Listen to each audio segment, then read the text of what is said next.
The sun blazed down on the small village of Kethra like an angry giant day after day without mercy.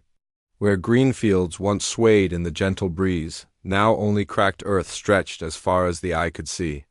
The villagers watched helplessly as their world slowly turned to dust. 8-year-old Amara pressed her face against the window of her small mud brick house, watching her grandfather return from the well with an empty bucket. His shoulders sagged with defeat as he set it down by the door. This was the third day in a row he had come back with nothing. "The well has run dry, child," he told her grandmother in a voice barely above a whisper. "Just like the others." Amara's grandmother nodded silently, her weathered hands gripping the edge of the wooden table. She had lived through many hard times, but nothing quite like this. The rains that should have come 3 months ago never arrived.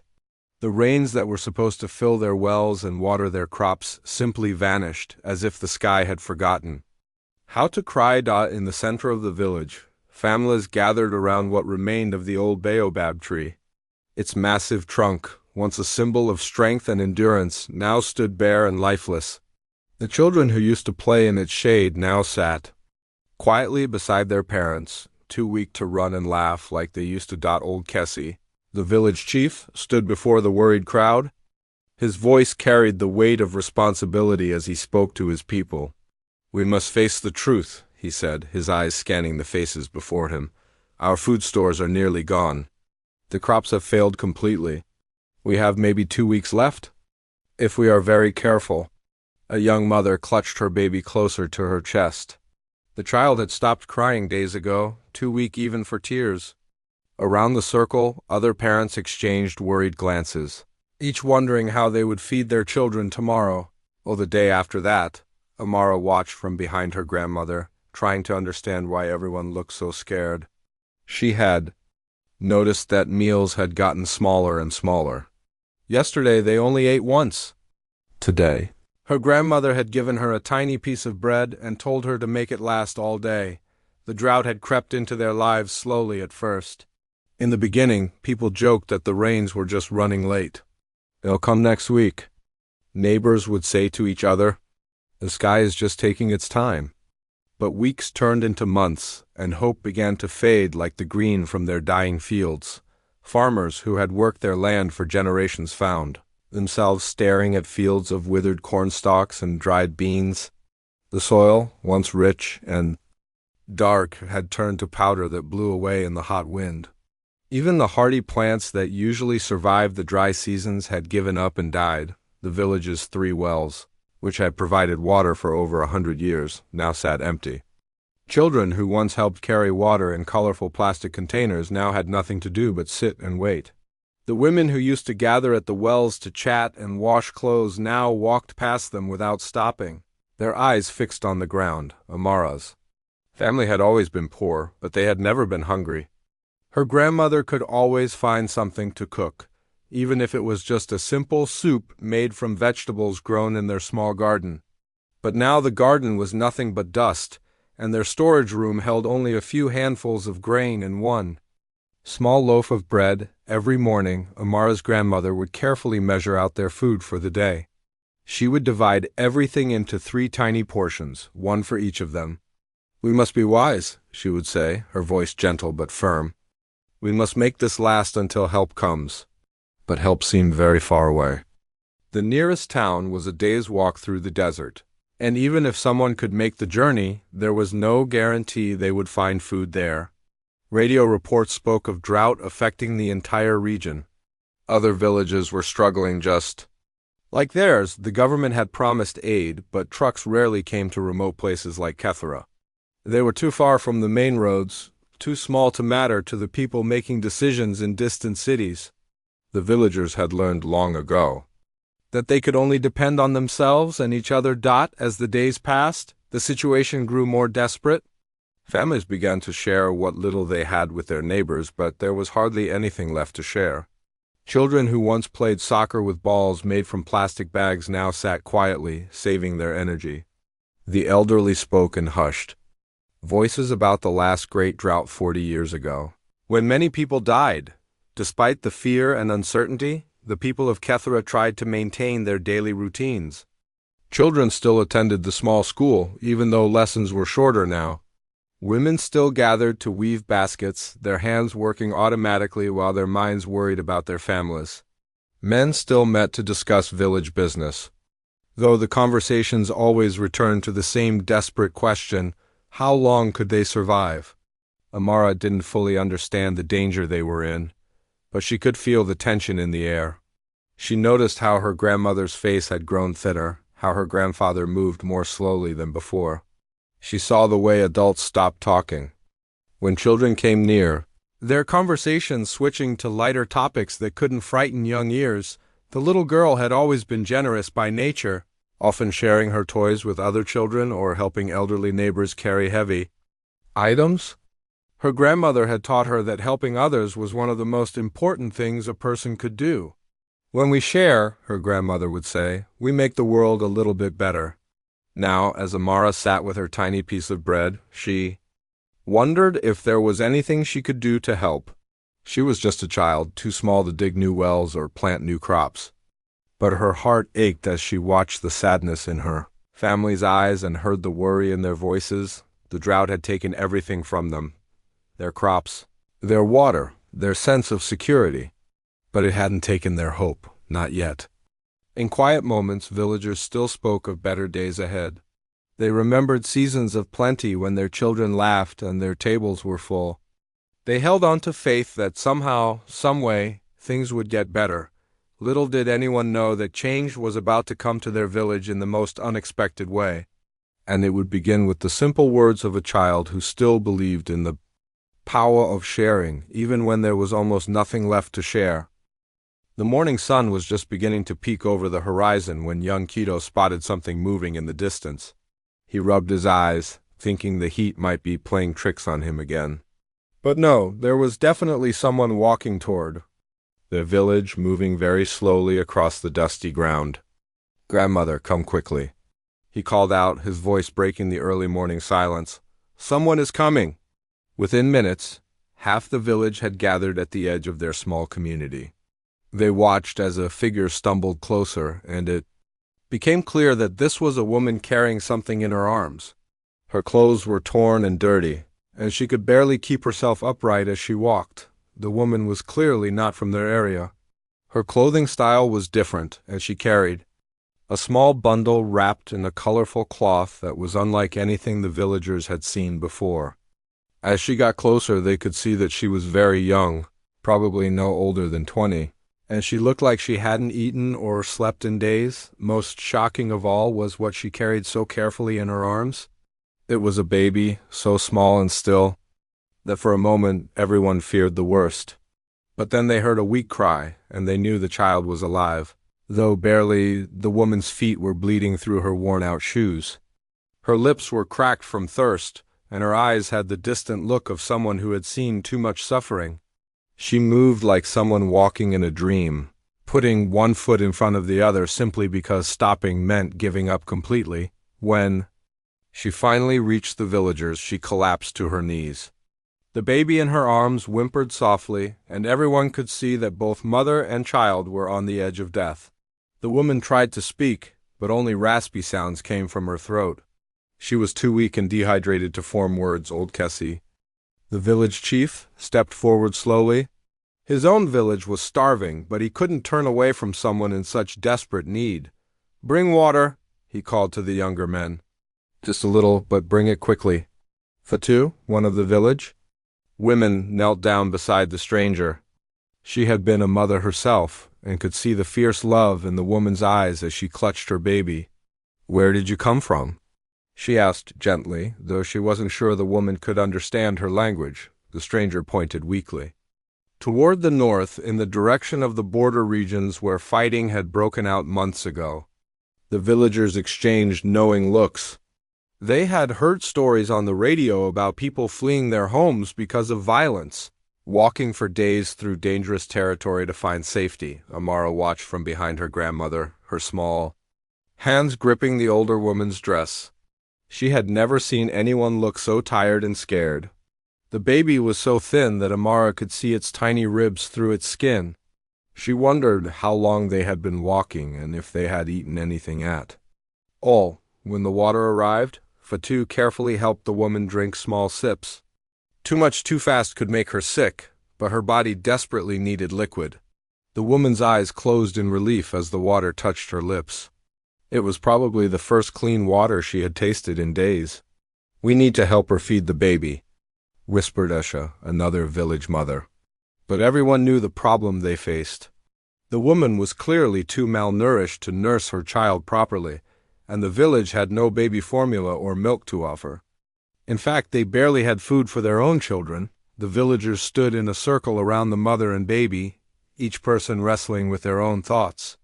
Their hearts told them to help, but their empty stomachs reminded them of their own desperate situation.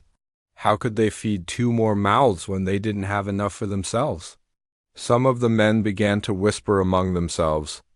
"We can't take care of everyone who passes through," one said quietly. "Our own children are already hungry." Another nodded in agreement. "If we share what little we have, we might all starve together." But the women seemed less willing to turn away. They looked at the baby and saw their own children. They remembered what it felt like to worry about having enough milk, enough food, enough of everything to keep a little one healthy and growing. The stranger seemed to understand that she had created a difficult situation for these kind people. She tried to stand up, as if to continue her journey and not burden them further. But her legs gave out immediately, and she would have fallen if Fatu hadn't caught her. "She can't go any further," Fatu said firmly. "Look at her. She'll die if she tries to keep walking, and so will the baby." The village chief found himself in an impossible position. As a leader, he was responsible for the survival of his own people. But as a human being, he couldn't watch a mother and baby die when he might be able to help them. The weight of the decision pressed down on his shoulders like a heavy stone. Young mothers in the crowd felt their own babies stir in their arms and imagined what it would be like to be in this stranger's position. What if they had been forced to flee their homes? What if they were walking through strange territory, hoping desperately that someone would show them kindness? The teenage boys and girls watched the adults debate, learning important lessons about compassion and difficult choices. They saw how their parents and grandparents struggled between self-preservation and helping others.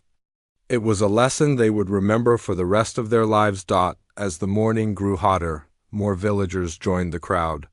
Everyone wanted to see the stranger and hear her story, though she was still too weak to tell it. Some brought small cloths to shade the baby from the sun. Others offered to fan the woman with large leaves to keep her cool. The baby began to cry more urgently, a sound that pierced the heart of every parent present. It was the cry of hunger, one they all recognized too well. Their own children had been making similar sounds lately as food became scarcer and meals became smaller. An elderly woman named Habiba pushed through the crowd. She was known throughout the village for her wisdom and her kind heart. She looked down at the mother and baby for a long moment, then turned to address the crowd. "I have seen many things in my long life," she said, her voice carrying across the gathered villagers. "I have seen people choose fear over love, and I have seen what happens when communities turn their backs on those in need. But I have also seen miracles happen when people choose to help, even when it seems impossible." The crowd listened carefully to her words. Habiba was respected by everyone, and her opinion carried weight in important decisions like this one. "This woman has walked through hell to get here," Habiba continued. "She has probably seen terrible things and lost everything she owned. All she has left is her baby and the hope that somewhere someone will help them survive another day." The stranger looked up at Habiba with grateful eyes, even though she probably couldn't understand the words. Sometimes kindness needs no translation. The tone of voice and the gentle expressions on the faces around her told her everything she needed to know. As the villagers continued to debate what they could do, none of them noticed 8-year-old Amara quietly slipping away from the crowd. She had been listening to every word, watching every expression, and her young heart had already made a decision that would change everything. While the adults continued their heated discussion about what to do with the stranger, Amara quietly walked back to her small house. Her bare feet made no sound on the dusty ground as she moved with the determination that only children possess. When they've made up their minds about something important, inside the tiny mud brick home, her grandmother was sitting at their wooden table, staring at the last piece of bread they owned. It was no bigger than her palm, dried and hard from sitting in their storage container for 3 days. This single piece of bread was supposed to feed all 3 family members for the entire day. "Grandmother," Amara said softly, "can I have my piece now?" The old woman looked up with tired eyes. She had been trying to figure out how to divide the bread fairly. Her husband needed strength to continue looking for work in neighboring villages. She needed energy to care for both of them. And little Amara, growing so fast, needed food to keep her healthy. "Are you very hungry, child?" her grandmother asked, though she could see the answer in Amara's thin face. The little girl had grown thinner over the past few weeks, her cheeks less round, her clothes hanging loose on her small frame. "Yes, but it's okay," Amara replied, holding out her small hands. "I just need my piece for a little while." Her grandmother carefully broke off about 1/3 of the bread, the portion she had planned to give Amara later in the day. As she placed it in her granddaughter's hands, she noticed how the child's fingers trembled slightly. Whether from hunger or something else, she couldn't tell. "Make it last, little one," her grandmother said gently. "Eat it slowly so your stomach doesn't hurt, and drink water with it to help it fill you up." Amara nodded seriously, as if her grandmother had given her the most important instructions in the world. She wrapped the precious bread in a small cloth, the way she had seen her grandmother do with their most valuable possessions. Instead of eating it right away like most hungry children would do, Amara walked back outside. The morning sun was getting higher now, and the debate around the stranger had grown more intense. Some villagers were arguing that they had to think of their own families first. Others insisted that turning away someone in need would bring bad luck to their village. The young mother with the baby sat in whatever shade the villagers could provide, still too weak to participate in the conversation about her fate. Her baby had stopped crying, which worried everyone. When babies stop crying from hunger, it usually means they're getting dangerously weak. Amara approached the edge of the crowd and stood quietly, watching the stranger's face. The woman's eyes were closed, but tears were slowly rolling down her cheeks. Even without understanding the language, she could tell from the tone of voices that some people wanted to help her while others were afraid they couldn't afford to. The little girl had never traveled far from her village, but she had heard stories from traders who passed through. They told tales of people walking for weeks to escape danger, carrying only what they could hold, hoping to find safety somewhere far from home. She tried to imagine what that would feel like. What if her own family had to leave their village? What if they had to walk and walk with no food, no water, no idea where they were going? What if they arrived somewhere and the people there were too scared or too poor to help them? The thought made her stomach feel sick in a way that had nothing to do with hunger. Amara looked down at the cloth-wrapped bread in her hands. She knew this was her only meal for the day. She knew that eating it would help stop the empty, gnawing feeling in her belly. She knew her grandmother had saved it specially for her because growing children need food more than adults do, but she also knew something else, something that seemed more important than her own hunger. She knew that the baby in the stranger's arms needed food much more desperately than she did. The baby was smaller, weaker, and had probably gone longer without eating anything at all. Her grandmother had always taught her that sharing was one of the most important things a person could do. When we share with others, the old woman would say, we plant seeds of kindness that grow into beautiful things. Amara had never fully understood what that meant, but now she thought she was beginning to figure it out. The 8-year-old took a deep breath and walked through the crowd of arguing adults. Nobody paid attention to her at first. She was just a child, and the adults were busy with their important discussion. But Amara walked with purpose, straight toward the exhausted stranger. When she reached the woman, Amara knelt down in the dust beside her. Up close, she could see just how sick and tired the stranger looked. Her lips were cracked, her skin was pale, and her breathing was shallow and weak. The baby in her arms was so still that Amara had to look carefully to make sure it was still alive. The woman opened her eyes when she felt someone sit beside her. She saw a small girl with kind eyes looking at her with a seriousness that seemed too old for such a young face. Amara smiled gently, the way her grandmother had taught her to greet visitors. Without saying a word, Amara unwrapped the cloth that held her precious piece of bread. The woman's eyes widened when she saw what the child was holding. Even in her weakened state, she understood what this meant.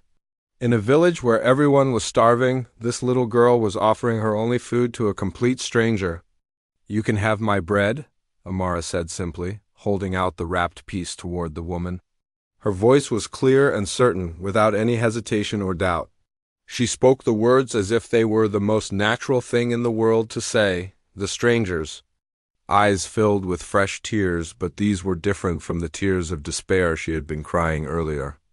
These were tears of gratitude and amazement that in a world full of suffering, such pure kindness could still exist. The woman tried to shake her head, tried to push the bread back toward the child. She understood that Amara was probably just as hungry as she was, maybe more so. How could she take food from a little girl who clearly needed it herself? But Amara was insistent. She pressed the bread into the woman's trembling hands and wrapped the stranger's fingers around it. "For the baby," she whispered, looking down at the tiny, still form in the woman's arms. The conversation around them had begun to die down as people noticed what was happening. One by one, the arguing adults fell silent as they realized that, while they had been debating what to do, a child had already acted. The little girl who barely had enough food to keep herself alive had just given away her only meal to someone who needed it more. Amara's grandmother pushed through the crowd, her heart pounding as she saw what her granddaughter had done. For a moment she felt panic. How would they survive if they gave away their food? But then she looked at her granddaughter's face and saw something that made her chest swell with pride. The child looked peaceful, happy even. There was no regret in her eyes, no fear about what would happen to her now that she had no food for the day. There was only the quiet satisfaction that comes from doing what you know is right, regardless of the cost to yourself. The stranger finally managed to speak, her voice barely above a whisper. Though the words were in a different language, everyone understood when she said, "Thank you," over and over again. She held the bread like it was made of gold, knowing that this simple gift might save both her life and her baby's life. In that moment, something magical happened in the village of Kethra. The argument stopped. The fear and uncertainty that had gripped everyone's hearts began to melt away. One small act of selfless generosity had reminded them all of who they really were deep inside. The silence that followed Amara's simple act was unlike anything the village had ever experienced. It wasn't the uncomfortable quiet that comes after an argument, or the heavy silence of despair. This was something different, a moment when everyone suddenly understood something important without anyone having to explain it. Amara's grandmother stood frozen, watching her granddaughter kneel beside the stranger. The old woman's mind raced with conflicting emotions. Part of her wanted to run forward and take the bread back. They needed it to survive. But a larger part of her felt something she hadn't experienced in years, overwhelming pride mixed with a kind of awe that left her breathless. Tears began to flow down the grandmother's weathered cheeks, but she made no sound. These weren't tears of sadness or worry. They were tears of recognition, the kind that come when you suddenly see clearly what really matters in life. Her little granddaughter had just taught the entire village a lesson that all their years of experience had failed to teach them. "Look what she's done," whispered Fatu, the woman who had first helped the stranger drink water. Her voice was filled with amazement. "A child has shown us what we should have done from the beginning." The words seemed to break a spell that had fallen over the crowd. People began to stir, to look at each other differently than they had just moments before. The fear and uncertainty that had gripped them started to crack, like ice beginning to melt in the spring sun. Old Kessie, the village chief, felt something shift deep in his chest. He had been weighing the pros and cons of helping the stranger, calculating risks and benefits like a careful businessman. But watching Amara give away her only food without any calculation at all had reminded him of something he had almost forgotten. Many years ago, when he was young, his own village had faced a crisis. Strangers had helped them when they had nothing to offer in return. Those strangers hadn't asked what they would get back or whether helping was a smart decision. They had simply seen people in need and acted with open hearts. The chief looked around at his people, really looked at them. He saw Habiba, the wise old woman, nodding slowly with approval in her eyes. He saw young mothers clutching their own children a little tighter, imagining what the stranger mother must be feeling. He saw teenage boys and girls watching everything with wide eyes, learning lessons about courage and compassion that no school could teach. "If a child can be so brave," Kessie said suddenly, his voice carrying across the quiet crowd, "then surely we adults can find our own courage." He walked to his house with quick, determined steps. Everyone watched as he disappeared inside, wondering what he was thinking. When he emerged a few minutes later, he carried a small clay pot filled with grain, perhaps a quarter of his family's remaining food supply. Without hesitation, he walked to where the stranger sat and placed the pot beside her. "For you and your baby," he said simply. "We share what we have." The effect was immediate and powerful. It was as if the chief's action had given everyone else permission to follow their hearts instead of their fears. One by one, villagers began to move. Habiba, despite her advanced age, hurried to her home as fast as her old legs could carry her. She returned with a small gourd filled with precious, clean water and a handful of dried dates that she had been saving for a special occasion. "Today is special enough," she murmured as she added her gifts to the growing pile. Young Quito, the boy who had first spotted the stranger, ran to get the last orange from his family's tree. It was small and not perfectly ripe, but it was fruit, and fruit had vitamins that the baby needed. His mother had been saving it for him, but now he wanted the stranger's baby to have it.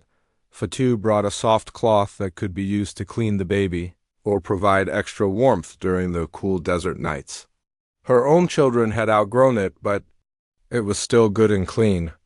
"Every baby deserves to be comfortable," she said as she placed it gently near the stranger. The movement spread through the crowd like ripples in a pond. Each act of generosity inspired another, and then another. People who had been arguing about whether they could afford to help were now practically racing to find something to contribute. A teenage girl named Zara brought a small carved wooden spoon that her grandfather had made.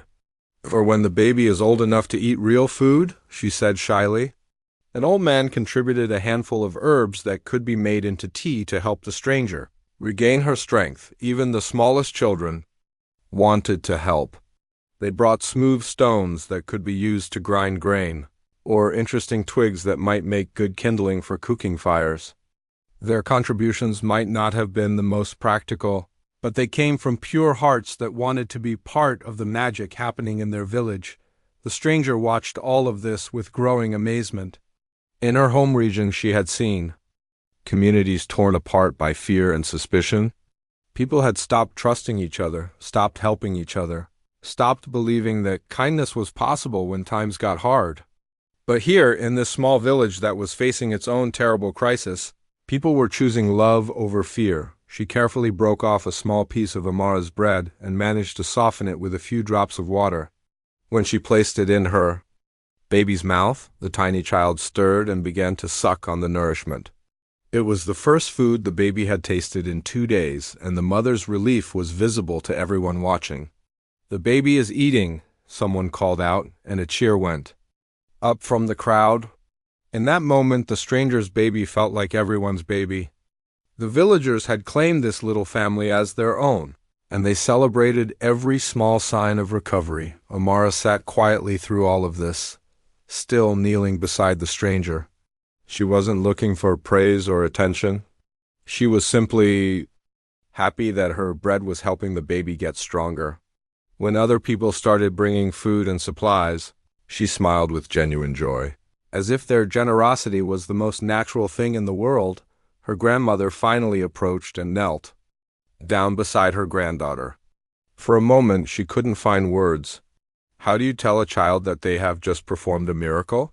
How do you explain that their simple act of sharing has transformed an entire community? I am so proud of you, the grandmother whispered, pulling Amara close. You have reminded us all of who we want to be. But Amara looked confused by the praise. I just shared my bread, grandmother. Isn't that what we're supposed to do when someone is hungry? The innocent question hit the adults like a gentle but powerful wave. Yes, sharing was exactly what they were supposed to do. It was so simple that a child could understand it perfectly. Why had it taken them so long to remember? As the sun climbed higher in the sky, the pile of gifts beside the stranger continued to grow. But something even more important was growing too, a sense of unity and purpose that the village hadn't felt in months. The drought was still real, their own hunger was still real, but their fear had been replaced by something stronger.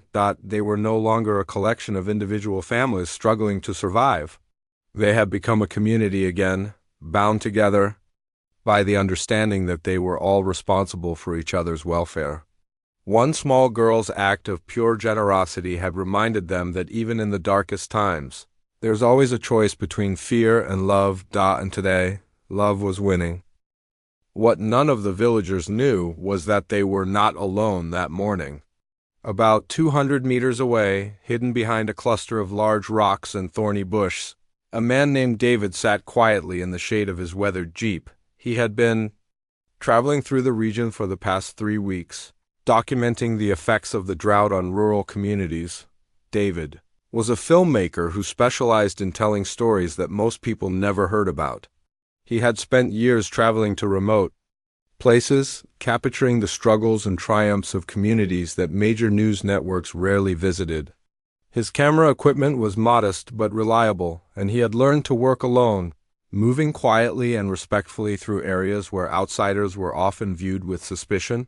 He had arrived in this area the night before, planning to spend just a few hours documenting the dried wells and failed crops before moving on to the next village. But something about this place had made him decide to stay longer. Maybe it was the way the morning light fell across the ancient baobab tree, or the gentle way the villagers interacted with each other despite their obvious hardships. David had been adjusting his camera settings when he noticed the commotion near the village center. At first, he thought it might be some kind of dispute or emergency. Through his telephoto lens, he could see a crowd gathered around someone on the ground, and the body language suggested tension and uncertainty. As a documentary filmmaker, David had trained himself to remain invisible when important moments were unfolding. He had learned that the most authentic stories happened when people forgot they were being watched. So he kept his distance, using his long lens to observe what was happening without interfering. When he focused his camera on the scene, David could see that the crowd was gathered around a young woman holding a baby. Both looked extremely weak and malnourished. He had seen similar scenes in other drought-affected areas, displaced families searching desperately for help, often finding communities that were struggling too much to offer assistance. David expected this scene to play out like so many others he had witnessed. The villagers would probably offer what little help they could spare, perhaps some water and directions to the nearest town. The woman would rest for a few hours and then continue her journey, hopefully strong enough to make it to a place with more resources. But as he watched through his camera, something different began to happen. A small child, a girl who couldn't have been more than 8 years old, separated herself from the crowd and walked away. David almost stopped filming, thinking the interesting part was over.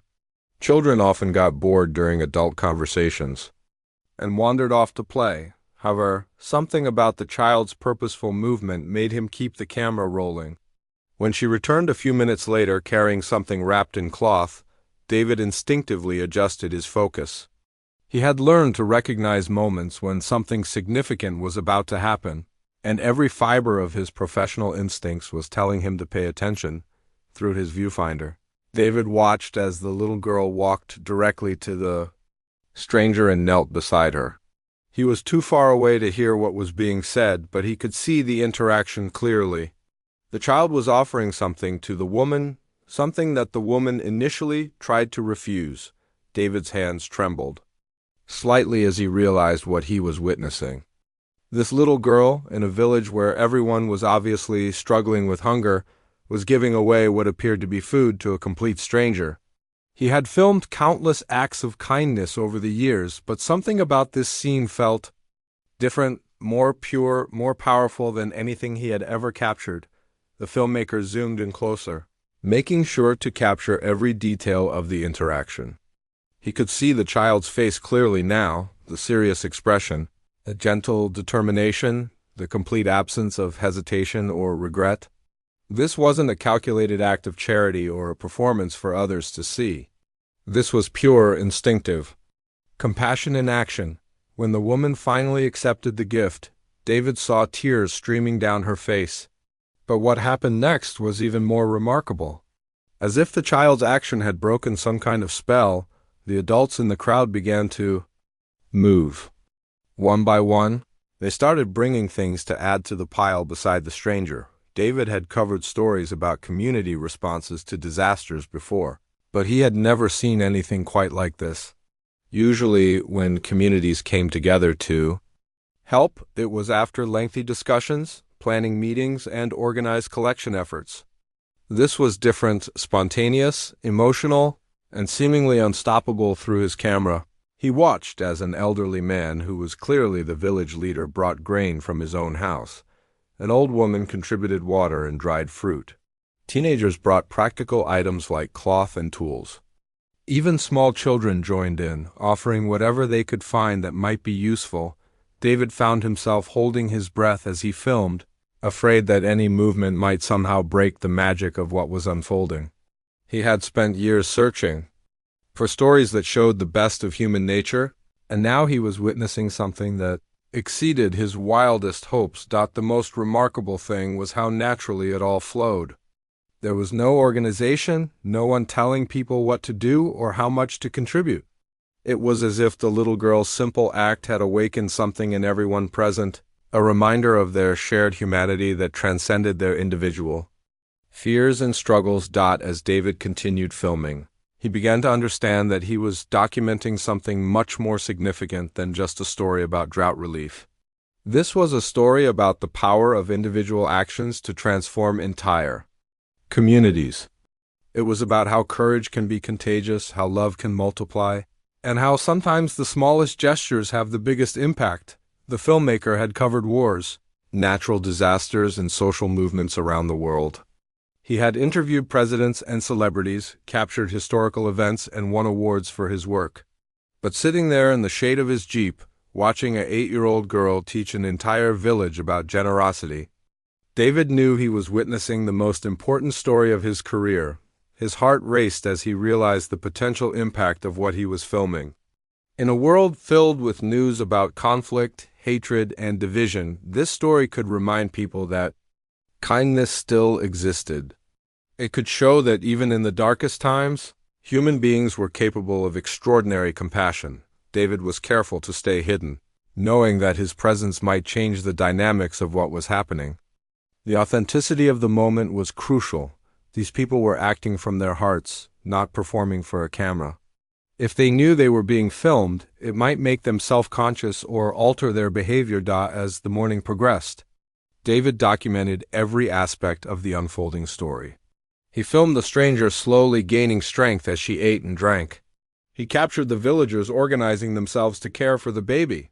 He recorded the smiles and tears, the gentle conversations, the sense of community that seemed to grow stronger with each passing hour. But most importantly, he kept returning his camera's focus to little Amara.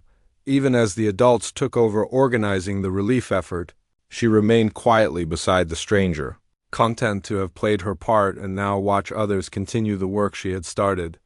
David knew that this footage would need to be shared with the world. This wasn't just a story for academic documentaries or film festivals.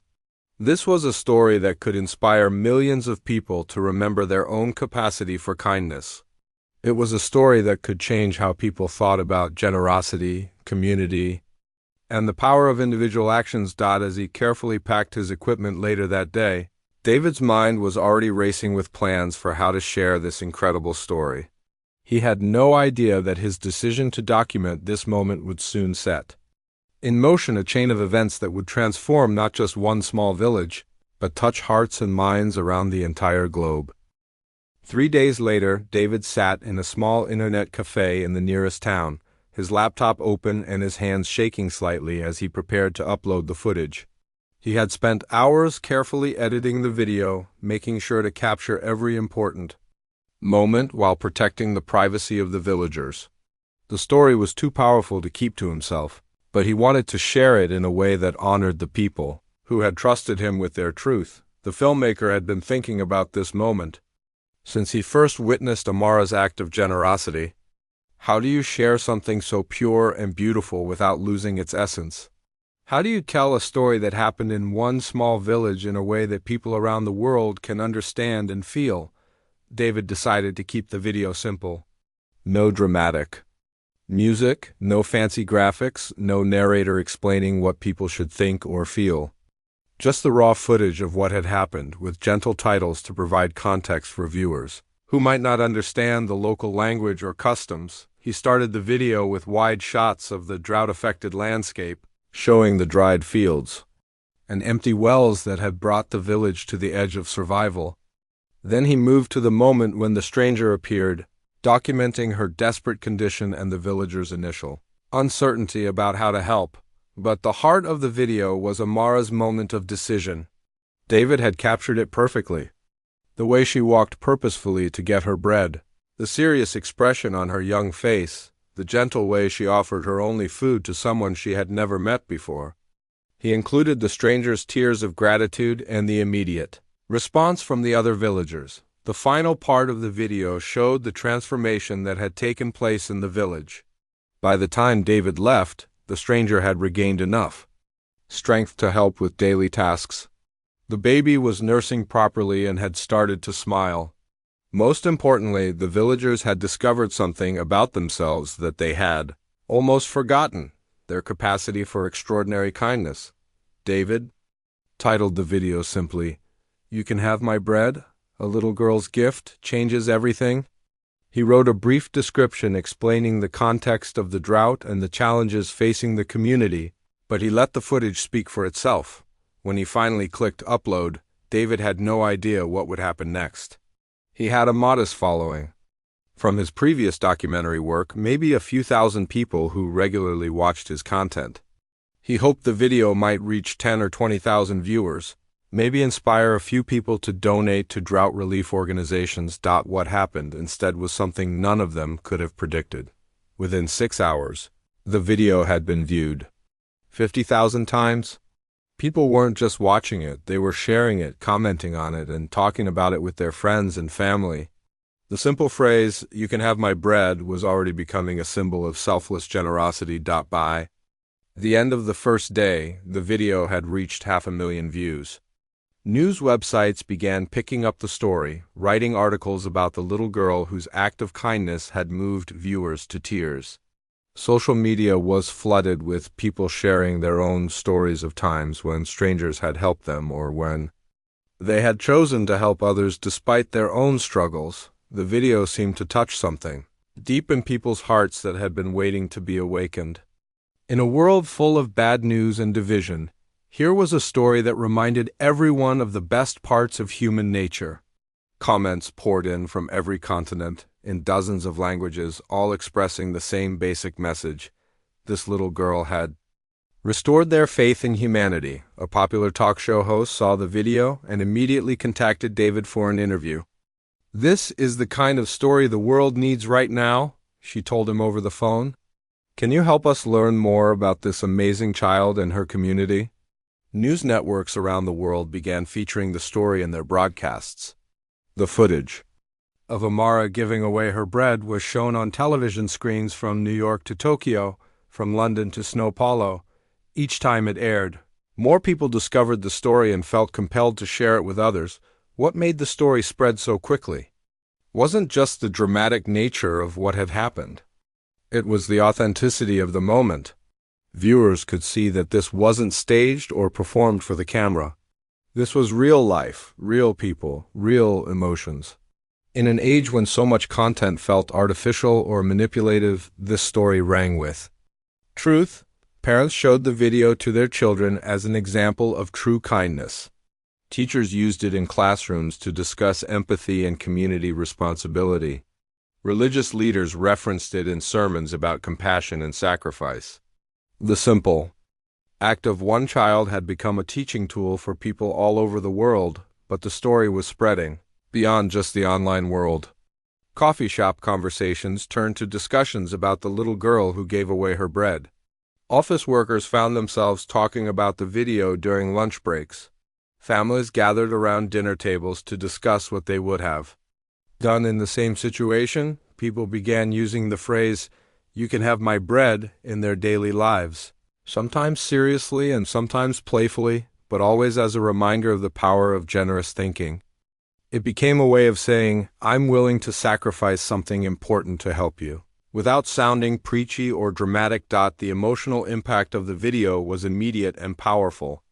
Viewers described feeling moved to tears, inspired to be more generous in their own lives, and reminded of times when they had been helped by strangers. Many said it was the first positive news story they had seen in months that felt completely real and hopeful. Social media algorithms, which usually promoted content that made people angry or afraid, found themselves spreading something completely different. The video's engagement was so high and the emotional response so positive that the platform systems naturally pushed it to more and more users. Celebrity influencers, with millions of followers, began sharing the video with their audiences. Each share brought the story to new communities and cultures, spreading far beyond David's original modest following. What had started as one filmmaker's documentation of a drought-affected village was now being seen by people who had never heard of the region, let alone the small community of Kethra. The most remarkable thing was how the story seemed to mean something different to each person who watched it, while still carrying the same core message.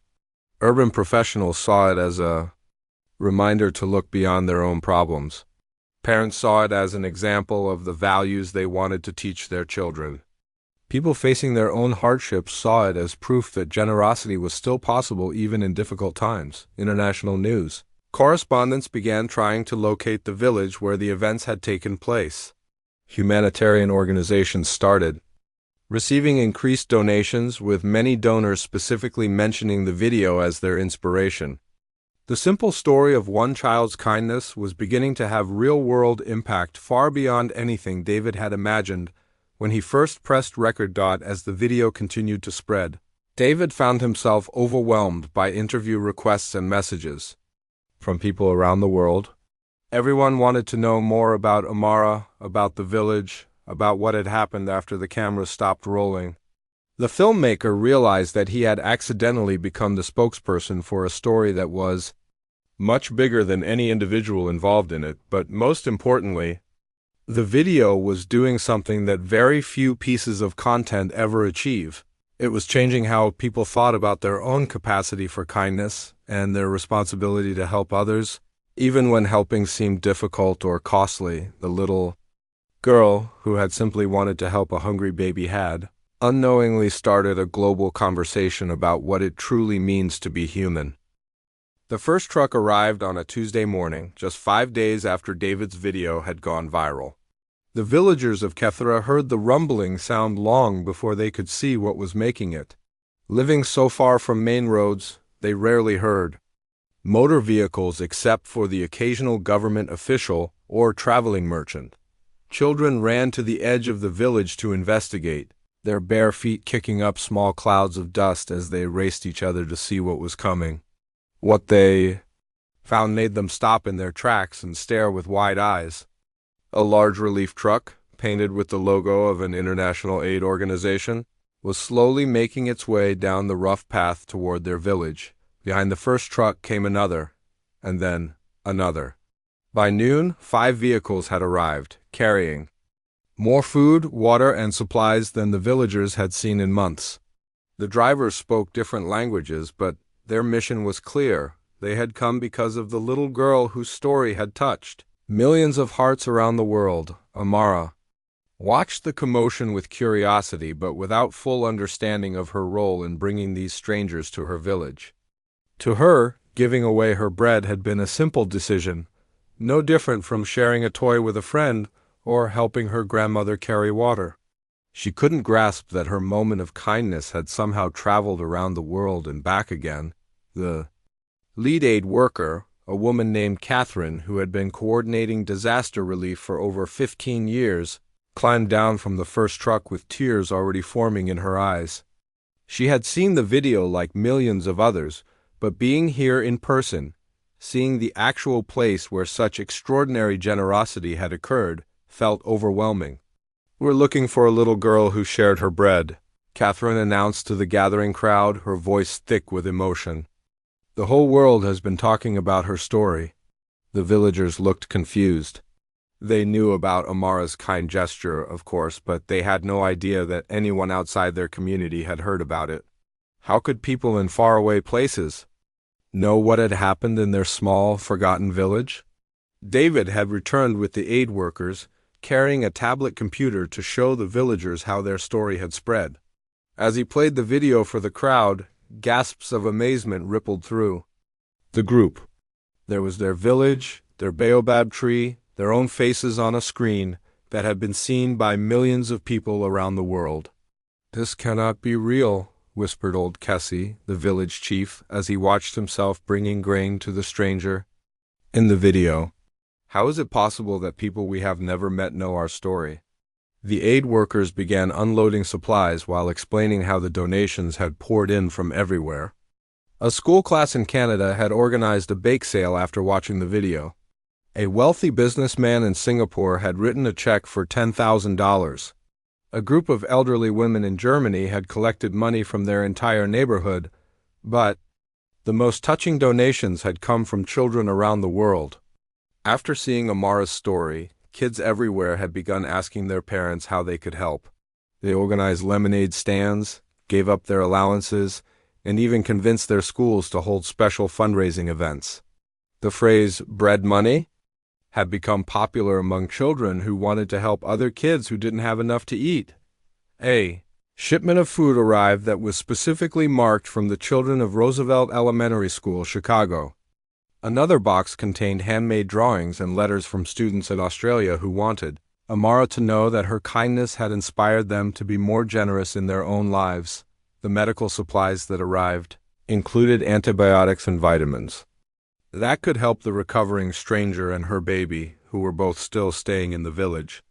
A pediatric nurse had volunteered to make the long journey specifically to check on the infant, whose story had become part of the global phenomenon. What amazed the villagers most was the diversity of the help that arrived. It wasn't just food and medicine. Engineers had volunteered to help dig new wells. Teachers had organized to create a mobile education program. Agricultural experts had come to help the community develop drought-resistant farming techniques. A group of solar energy specialists arrived with equipment to provide electricity to the village for the first time in its history. "We saw your story," one of them explained to the amazed villagers, "and we wanted to do something to make sure your children can study even after dark." The transformation was happening so quickly that it felt almost magical.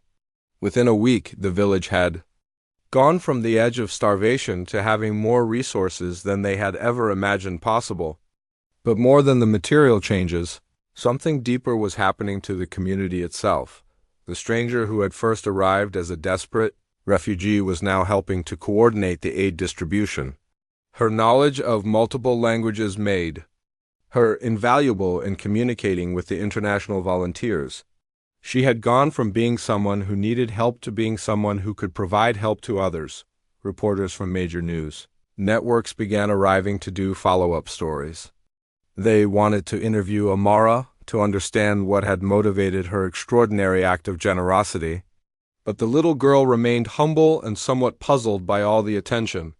"I just shared my bread," she told one journalist, her voice soft and uncertain about why this was such big news. "My grandmother always taught me to share when someone is hungry. Isn't that what everyone does?" Her innocent response was broadcast around the world. further cementing her status as a symbol of pure, uncomplicated kindness. Adults everywhere found themselves wondering when they had last acted with such simple, unquestioning generosity.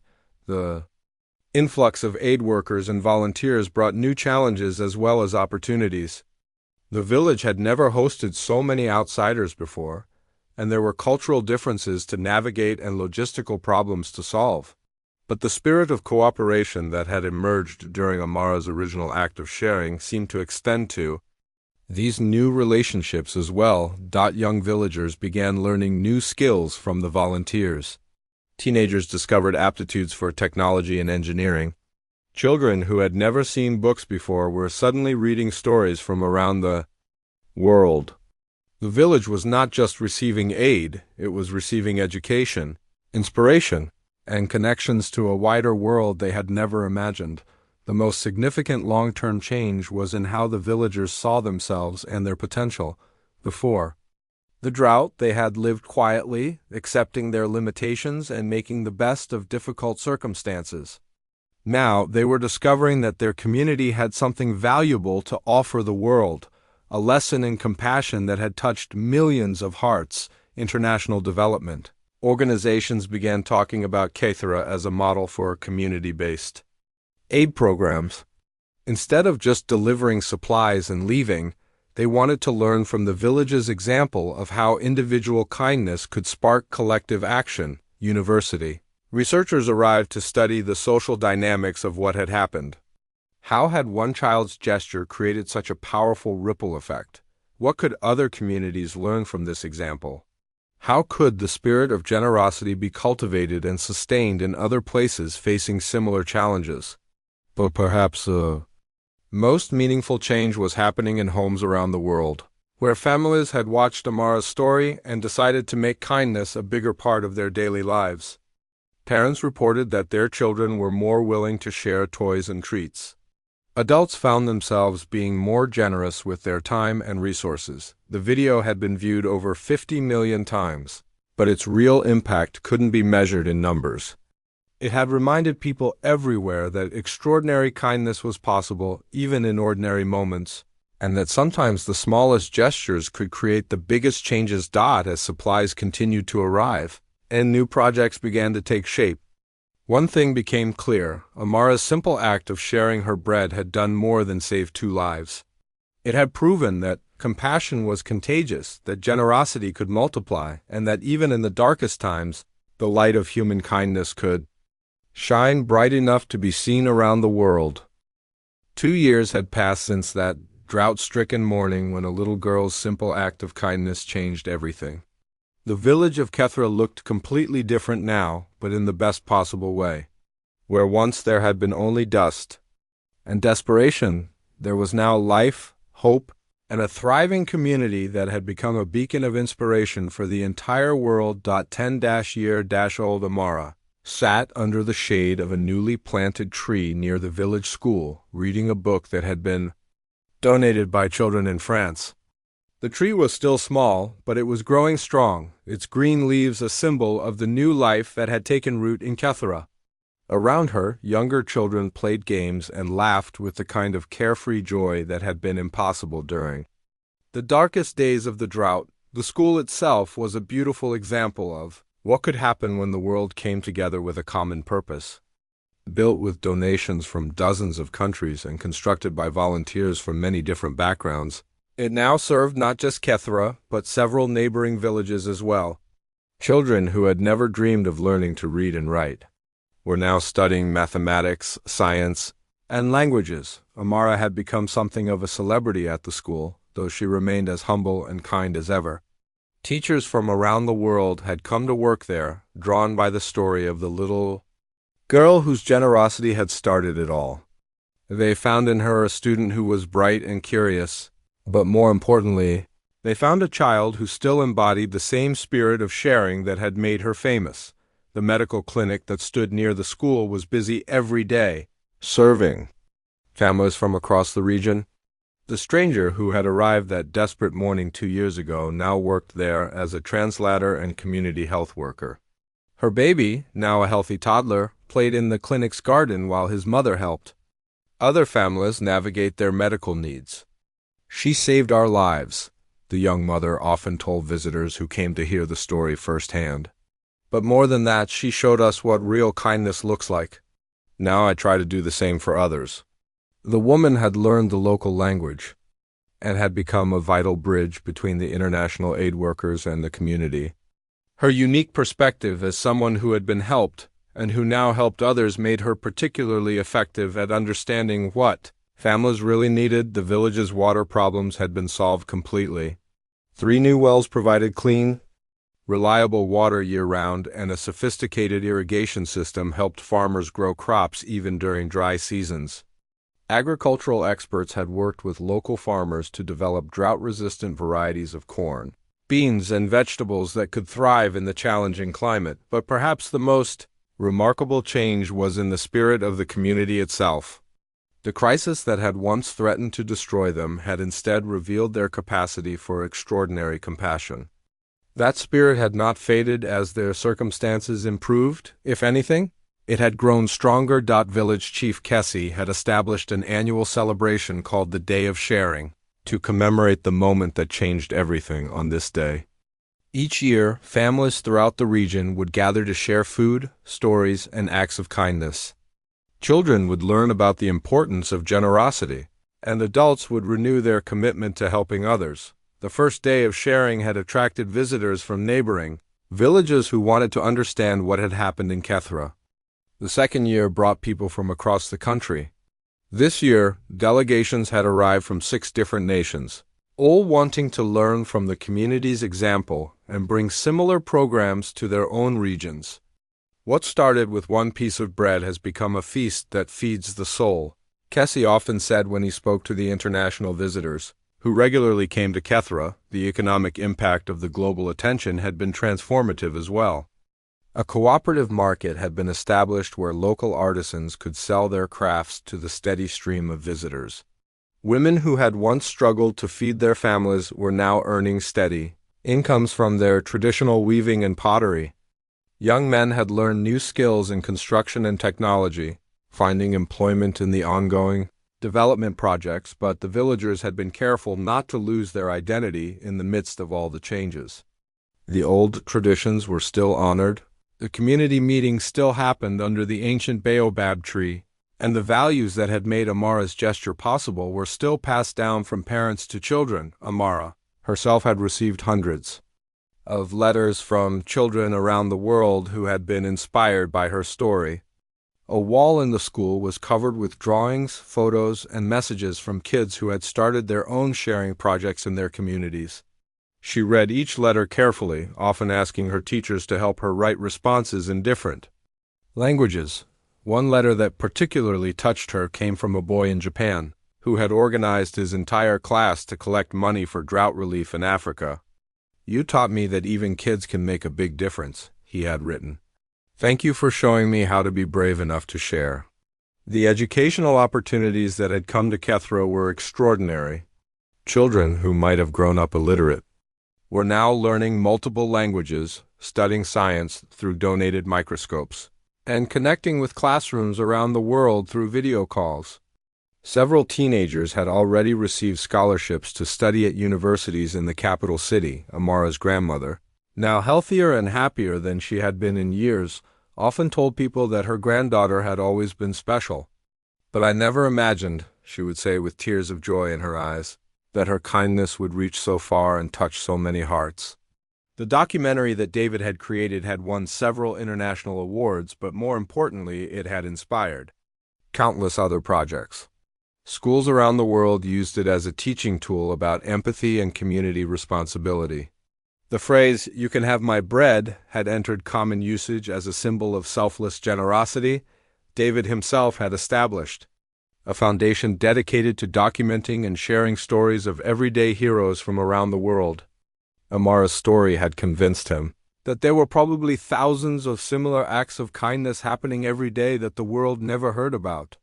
His mission now was to find those stories and share them, creating a network of inspiration that could encourage more people to act with courage and compassion. Research institutions had begun studying the Kethra effect, the phenomenon of how Individual acts of kindness could create expanding circles of positive change.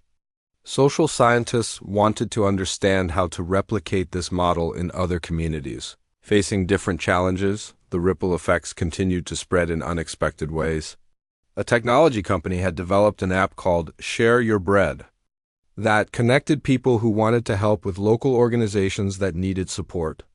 Online communities had formed around the principles that Amara's story represented, with members sharing their own experiences of giving and receiving help, but perhaps the most meaningful legacy was the simplest one.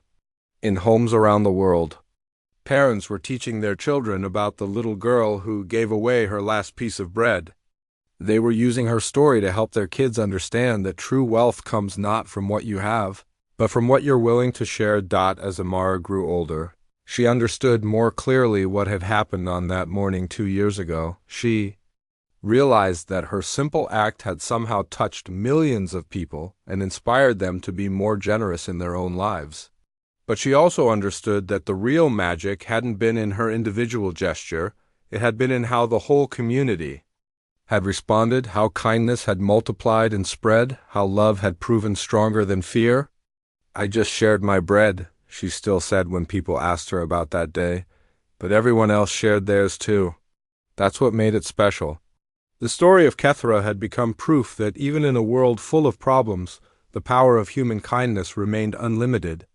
One child's willingness to give when she had almost nothing had reminded everyone that generosity was always possible, that communities could overcome any challenge when they chose to help each other, and that sometimes the smallest acts of love could create the biggest changes. As the sun set over the transformed village, casting long shadows across the new buildings and green gardens, Amara's legacy continued to grow. Her story would be told for generations, inspiring countless future acts of kindness and reminding the world that extraordinary things could happen when ordinary people chose to share what they had with those who needed it most.